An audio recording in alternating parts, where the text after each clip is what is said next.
it's MK, and today we are celebrating Rebecca Lockhart Scraps here on YouTube. She has reached the 1,500 subscriber mark on her channel. Oh my gosh. And to help celebrate fellow YouTubers hit these amazing milestones, we love to scrap lift them. That is our way of sharing that the joy of scrapbooking, sharing celebrating them is what I'm trying to say. I keep using the word sharing. I apologize. So I have some new product. Oh my gosh. I am so excited to finally get my hands on some stencil butter. This is from the Crafters Workshop. That is what TCW stands for. And I have a few colors, yellow, green, and blue. I got a 4-pack of like the greens and blues, and then I picked up the yellow separately. So anyways, I am going to be kind of sort of making my own paper for this layout to kind of mimic what Rebecca does in her layout. Now from what I assumed, sorry Rebecca, I did not watch the video. By the product that she has in her photo, she created her own paper using that product and then die cut it all out.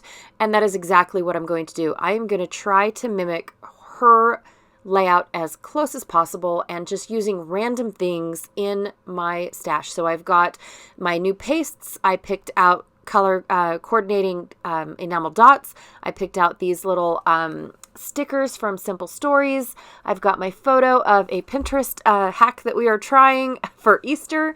I've got this brand new stencil from the Crafters Workshop as well. I love it. I believe it's the same stencil that Rebecca used in her layout.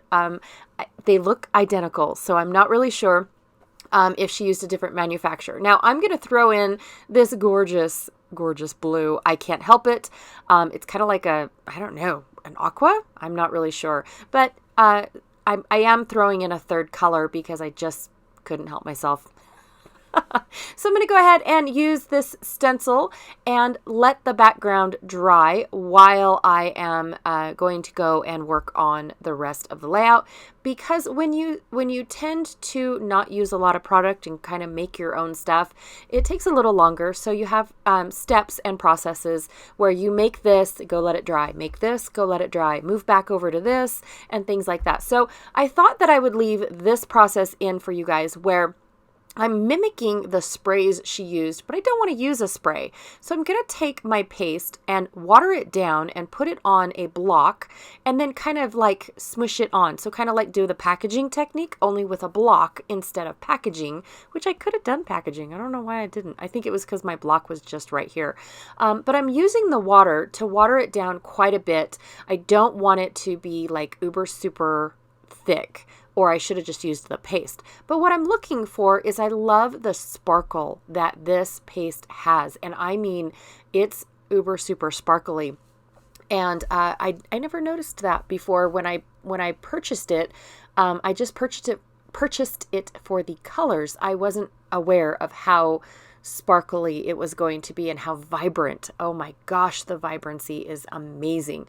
All right, so now I'm going to really water it down because I want a little variation in my splotches and make it look like I sprayed the paper. So with doing that, I'm going to add just a little bit darker of splatters, which now you can't really see, but I also did the exact same thing in green. I just didn't think you'd want to see both colors done, seeing how I did more of the yellow than I did the green. Now what I'm doing is cutting it down so it'll fit inside my tiny little die cut machine, but I have to take the bigger star and put it through my larger machine. Now, why didn't I run all of these all at once through my larger machine?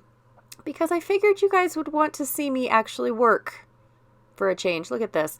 I actually have to hand crank. My other machine is electric, so I just smash the plates together and push the button, and it goes through. It makes that noise too. It's a little longer and a little more obnoxious, but I take this little machine. It is well used. It sounds like it's going to fall apart any minute.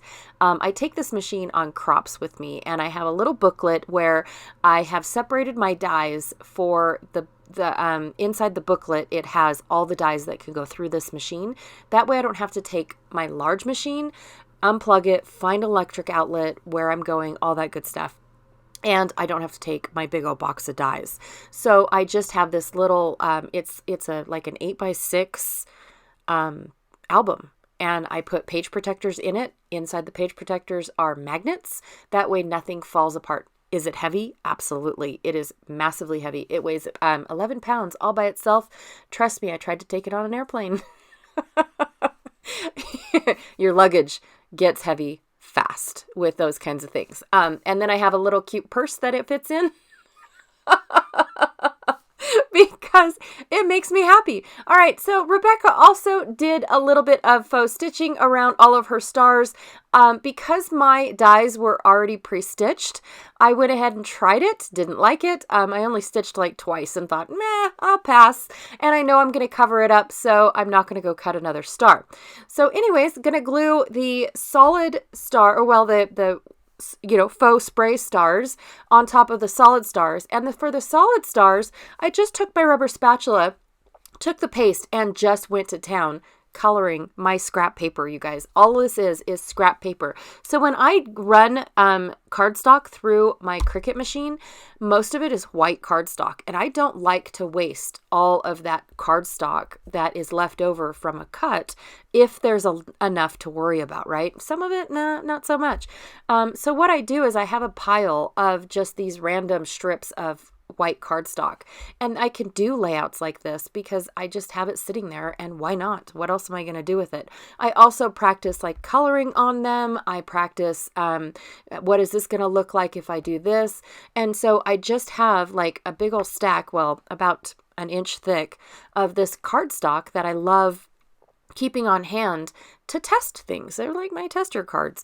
And this was a great project to use up a bunch of them because of the fact that my dies were so big. Now, after I started putting all these together, I should have made larger green circles. Now, I kept all my circles green and all my stars yellow because in my brain that makes sense.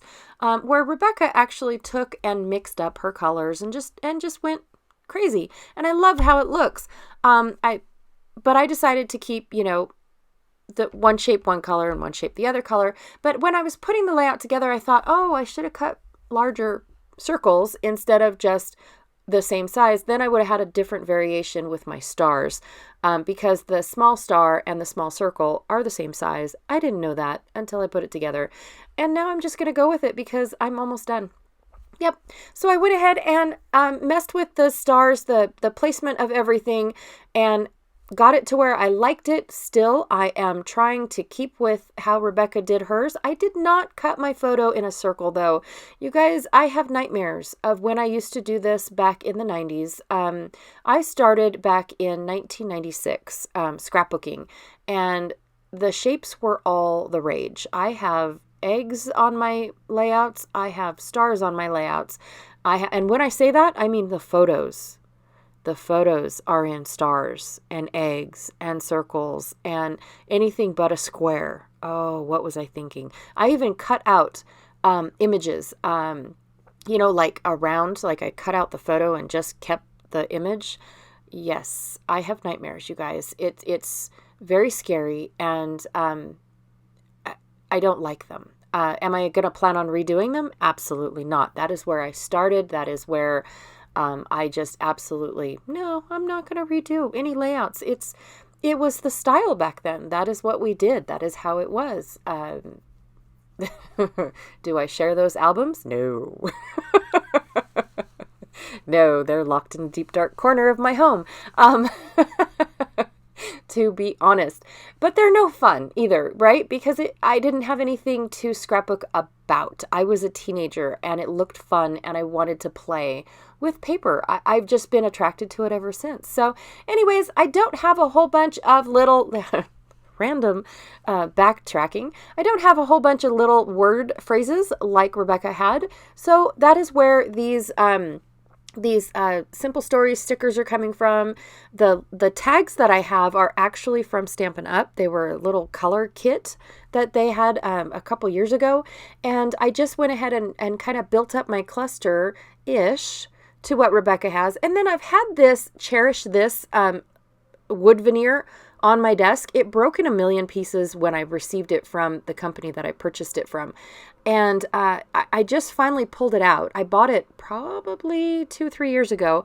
I've just pulled it out because I got tired of looking at it. I got tired of being delicate with it. It finally broke in a third spot, and it's been sitting on my desk since Christmas because I wanted to use it back then. But Cherish This is just not the way that I scrapbook. It's not a word phrase that I would use. And so I took my, I took my finger, dipped it in my my blue and my green, and just dabbed the color onto the wood veneer, set it off to the side and let it dry. And I've slapped it on the page. I am A-okay with it not even going matching with this layout. I actually plan on writing on the back of this layout what it is that we are doing here. And then I have a pocket page to go with this, but it's totally full of photos. Very boring to watch me just back the photos and then nothing else to go with it. So like Rebecca's, I went ahead and outlined the entire outer edge of my layout with my white gel pen, which was cold because it was very cold this day and I couldn't get anything to work. It just was really cold. So it took a couple swipes, but I actually like the randomness of the lines, you guys. I'm okay with it not being perfectly solid white going all the way around. And this is it. This is me documenting our eggs, our Pinterest hack of coloring eggs, and celebrating Rebecca and trying to do her layout exactly the way she did it without the same supplies. All right, be sure to check out everyone else that is helping Rebecca celebrate this momentous occasion on her YouTube channel. Congratulations, Rebecca. I am so excited for you. And I will check y'all later. Bye.